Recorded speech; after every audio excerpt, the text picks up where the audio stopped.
The night fell, and soon I heard a step. Not stealthy, as I expected, but quiet and firm, as if neither darkness nor death could check those untroubled feet.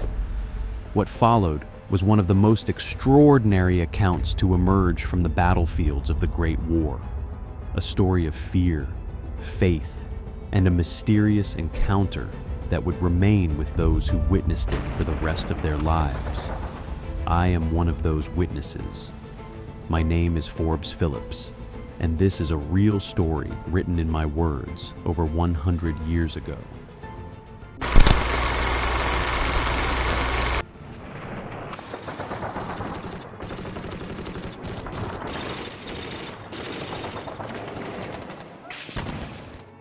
Do you think there is anything in it?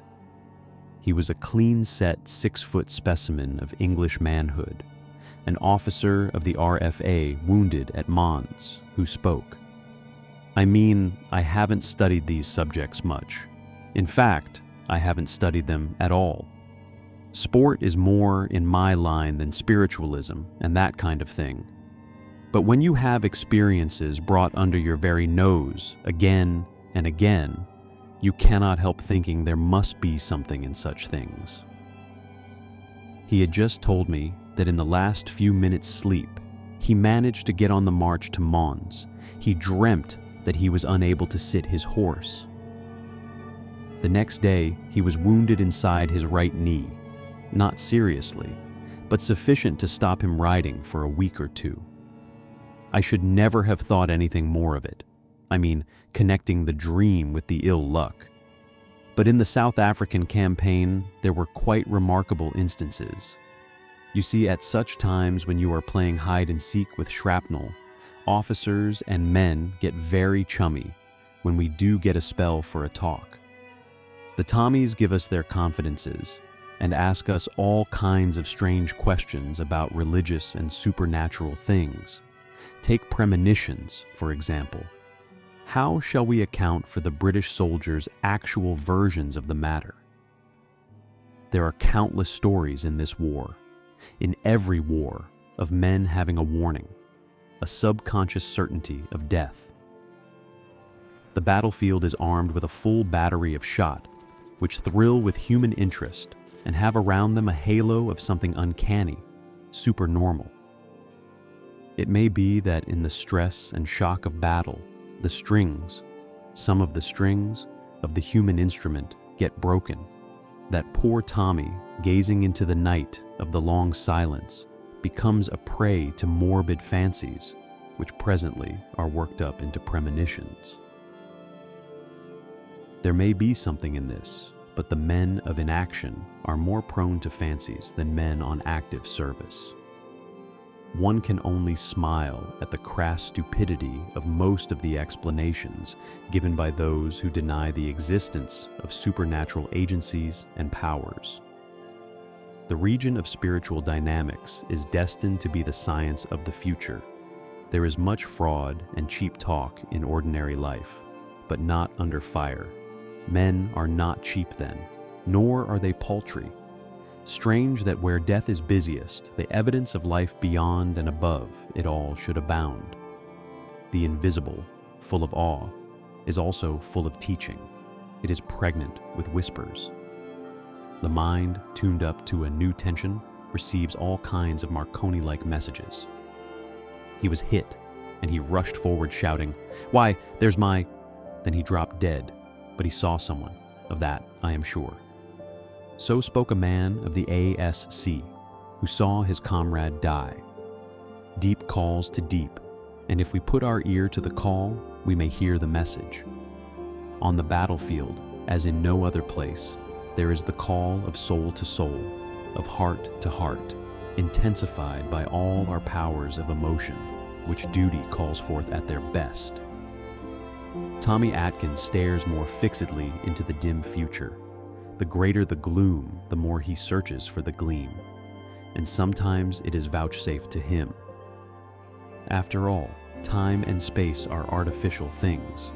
They cannot be spiritual barriers. Why should a mother, thinking of her lad at the front in a supreme moment of affection and deep yearning, not be able to do what frequently happens unconsciously among ordinary acquaintances. Often, a thought will pass from one mind to another in a moment of silence. The uncanny under fire must take its place among things to be investigated. The evidence is too convincing to be pooh-poohed. This chapter could not be complete without mentioning another mystery of the battlefield. It is this: the number of instances in which the Germans have savagely pounded a church with their artillery, only to find on entering the ruin that the cross was still there, erect and intact. One Uhlan soldier climbed upon an altar to smash a crucifix, slipped, and put his ankle out. That may be a coincidence. Next moment, a shell killed him and one of his comrades. The crucifix remained uninjured.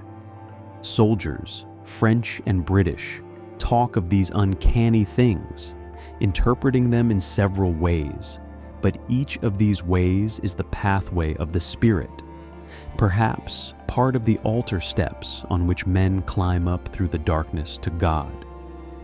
War is not only the great educator, it is the great revealer. Its marches and bivouacs, its battles, its commonplaces and surprises, its trials and its triumphs are a singular school of experience. The various impacts upon man's psychological anatomy produce strange results. They seem like the blows of some invisible sculptor, producing out of commonplace material a hero, and it may be a demigod. The opening orchestra of shot and shell braces up the mind of the soldier and attunes it up to receive new sensitiveness. The bullets play strange dirges on the strings of life before they break them, and each dirge has its theme, some song of spiritual things. We see this in the glow of the soldier's letters to those he loves. He has come within the shadow of the divine reality as the wondrous book of life and death opens on the battlefield. Under fire means so much. It is filled up with so many experiences. You march through a lifetime in a few seconds. You get new views of the past years from another angle of vision.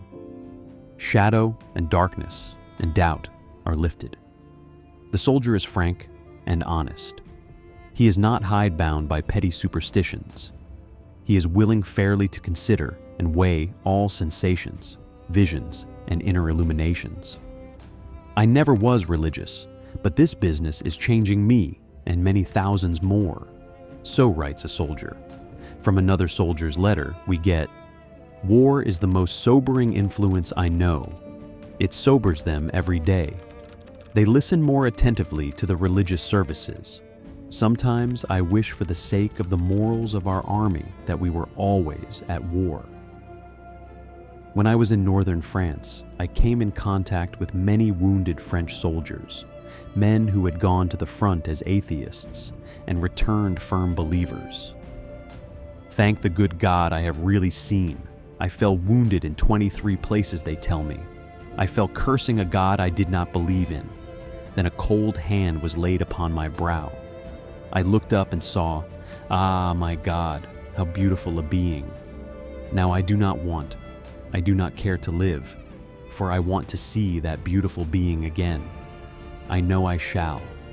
Leave me, see to the others." This was a voluntary statement of a French soldier who called me to his side, simply to light a cigarette for him. I left him perfectly happy, and it was quite true about his number of wounds. He lived only a few hours, and he knew that he was dying. Men do not usually tell lies on their deathbeds. Wonderful is the warp and woof of life under fire. It is the parade of the living, the dead, and those on the borderland. He hears his comrade say, "I shall be taken today, give this to." Examples of this premonition abound. He enters a bombarded village. The only thing standing intact frequently is a figure of Christ crucified, or the Madonna looking down upon a mass of crumbling ruin. These facts are again and again verified by photographs. Often the talk of the camp as the men settle down by the fire is of the weird and the uncanny that has happened during the day. And there are pauses when the soldiers stare into the embers and forget to suck their pipes. The appearances of spiritual beings give but scant opportunity for examination, but serious investigation has now taken the place of cheap sneering. The vision of angels at Mons is no new thing. "I felt another hand assisting me to steer," said a sailorman to me who vainly tried to explain how he kept his boat from what appeared certain destruction. He would scorn to be called a religious man. "There is nothing of the ranter in me, you know, sir. But there, sir, it was no skill of mine. All I saw was death and destruction for me and my mates. Yet I knew we should pull through all right. There was another that shipped as passenger in the darkness." By some magic in the red surge of war, this spiritual response is sharpened and quickened as every other sense is, and the soldier sees visions. Man working within time and space is influenced by what is beyond the one and the other. The full significance of this world would seem to be in another scheme of things, to which this is only the vestibule. The soul's wave movements have their laws. In that soul is some fine Marconi-like instrument which registers impressions and from time to time receives spiritual warnings and perceives spiritual beings. The story that angels fought on the side of the Allies in the Battle of Mons must rest upon evidence, coupled with experience. Meanwhile, France is pursuing the evidence for another story, exclusively of French origin and vouched for by men to whom the belief in spiritual beings is repugnant. The apparition of Le Camarade Blanc at Nancy, in the Argonne, at Soissons and Ypres. Men talked of him with hushed voices, but with the quiet assurance of men who had seen. It must be something arresting which changes an atheist into a mystic. Again and again, the French wounded speak of a man in white bending over them as they lay on the field helpless and ministering relief. The mysterious one whom our allies call the Comrade in white appears simultaneously on different parts of the battlefield. His mission ever is one of mercy. Men of the 87th and 128th French infantry who have been fighting in the Argonne have seen him. And on several occasions he has been seen in the trenches. This is the soldier's story, one of many similar stories. It was the next day. At noon, we got word to take the trenches in front of us. They were 200 yards away, and we weren't well started till we knew that the big guns had failed in their work of preparation. We had advanced 150 yards when we found it was no good. Our captain called to us to take cover, and just then I was shot through both legs. I fell into a hole of some sort. I suppose I fainted, for when I opened my eyes, I was all alone. The pain was horrible, but I didn't dare to move lest the Germans should see me, for they were only 50 yards away, and I did not expect mercy. I was glad when the twilight came. There were men in my own company who would run any risk in the darkness if they thought a comrade was still alive. The night fell, and soon I heard a step, not stealthy, as I expected, but quiet and firm, as if neither darkness nor death could check those untroubled feet. So little did I guess what was coming that, even when I saw the gleam of white in the darkness, I thought it was a peasant in a white smock, or perhaps a woman deranged. Suddenly, I guessed that it was the Comrade in white. At that very moment, the German rifles began to shoot. The bullets could scarcely miss such a target, for he flung out his arms as though in entreaty, and then drew them back till he stood like one of those wayside crosses that we saw so often as we marched through France. And he spoke. The words sounded familiar, but all I remember was the beginning. If thou hadst known, and the ending, but now they are hid from thine eyes. And then he stooped and gathered me into his arms, me, the biggest man in the regiment, and carried me as if I had been a child. It is not conclusive evidence, but the number of such experiences has value on the great subject of spiritual intervention. The writers are not liars, nor are they hysterical subjects, but fine specimens of healthy manhood. A soldier sees something supernatural. Someone says, I know 100 or 1,000 soldiers who did not see it. A man may witness a murder. His evidence is accepted in the law courts. They do not call the 100,000 people who did not see it in proof that no murder was perpetrated. Few people know the fundamental principles of evidence. More people misuse it. To me, the evidence for spiritual appearances is overwhelming, looking at it from the strictly legal angle of vision. The bumptious and dull man who announces, "Miracles do not happen," is now seen in true perspective, and he cuts a poor figure. There is no doubt that mind calls to mind.